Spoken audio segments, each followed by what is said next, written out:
नमस्कार मंडळी, आपण शेंगाची भाजी बनवली आपण शेवग्याची शेंग इकडं कापून चिरून धुवून घेतले. तिकडे 2 टमाटे घेतले. तिकडे भगोलं ठेवलं, तेल ओतलं.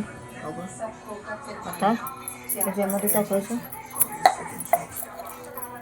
हे लसूण कुटून घेतलं. त्याच्यामध्ये असं टाकायचं.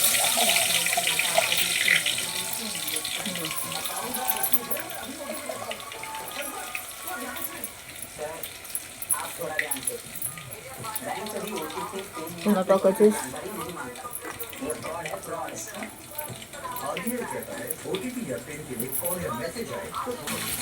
पुन्हा टमाटी टाकायची. पुन्हा ती टमाटी अशी हलवून घ्यायची. पुन्हा टाकायची शेंगा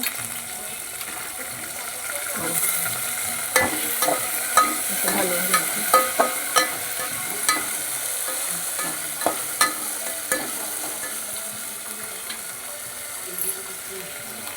पुन्हा टाकायची चटणी लालवाली.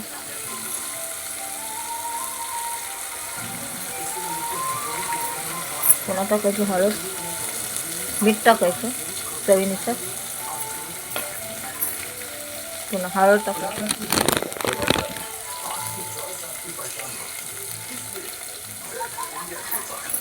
पुन्हा हलवून घ्यायचं. पुन्हा टाकायची कोथिंबीर.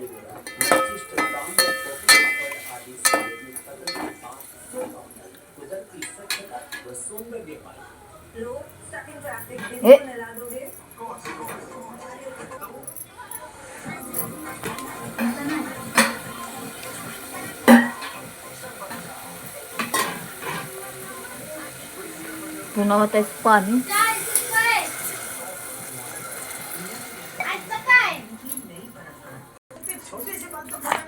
पुन्हा शेंगदाण्याचं कूट टाकायचं. बघा इकडे शेंगदाणा वाटलं अजून मिक्सरमध्ये शेंगदाण्याचं कूट टाकायचं.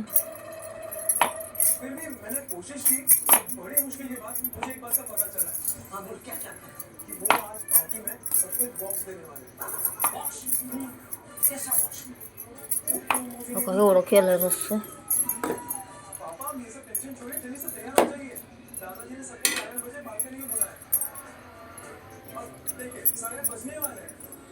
पुन्हा थोडा शिजू द्यायचं. शेंगदाण्याचं कूट टाकले. बघा असा रस्सा केलाय. बघा अशी होती रस्सा भाजी. अशी करा, खावा. भाकरीवर चपातीवर चुरून खायला चांगली लागते. भातावर अशी रस्सा भाजी आवडेल तुम्हाला पण. असं करा, खावा आणि माझा चॅनल सबस्क्राईब करा, शेअर करा, कमेंट करा, लाईक करा.